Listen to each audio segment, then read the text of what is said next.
Apektado na rin daw ng krisis sa langis ang ilang mga kapatid nating persons with disabilities. Para bigyan ng mukha ang balita, Mobile Journal, Daniel Dayaw. Mas epektibong pagtulong para sa mga PWD ang panawagan ng isang ina na hirap tustusan ang pangangailangan ng kanyang anak na may autism spectrum disorder. Isa sa naging kabuhayan ng mag-inang Marisa at Gray ang pagbebenta ng siomai sa kalye ng Marikina.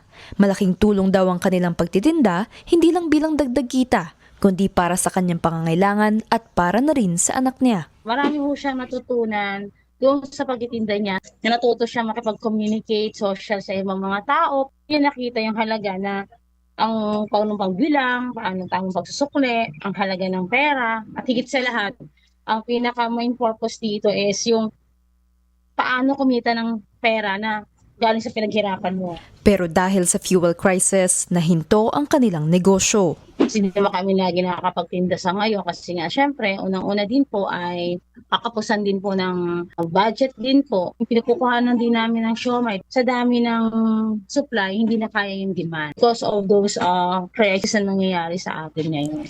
Ayon sa National Council on Disability Affairs, may mga benepisyo at programa naman para sa mga PWD. Kabilang dyan ang 20% discount, VAT exemption sa gamot at libreng serbisyong medikal.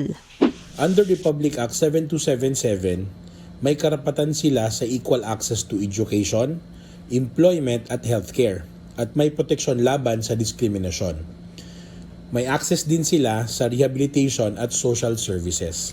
Pero sa kabila ng mga ito, hindi pa rin daw naaabot ang mga pamilyang katulad nila Marisa, lalo na sa pagkuha ng slots sa mga libreng therapy centers. Katulad sa anak ko, 11 years old siya na-diagnose. Ang pangalawa niya assessment is 14 na siya. So ilang taon na ho yun. Tapos ibigyan na recommendation ng doctor na dapat every week may therapy ka. So walang problema doon sa recommendation. Problema, yung, paano mabibigyan ng every week na therapy kung mismo yung public hospital, ay taon din para magkaroon ng slot. Sa therapy pa lang umaabot ng hanggang 7,000 pesos kada linggo. Kaya nananawagan si Marisa ng tulong. Opo. Minsan nakakapag-therapy siya kapag mayroong slot. Pero hindi siya nare-regular therapy kasi nga po, depende nga po dun sa slot at kung may budget ka. Sana makita nila yung struggle na talaga yung kailangan namin ng tulong nila. Mga kapatid, mobile journalist Daniel Dayaw po, hatid ang mukha ng balita.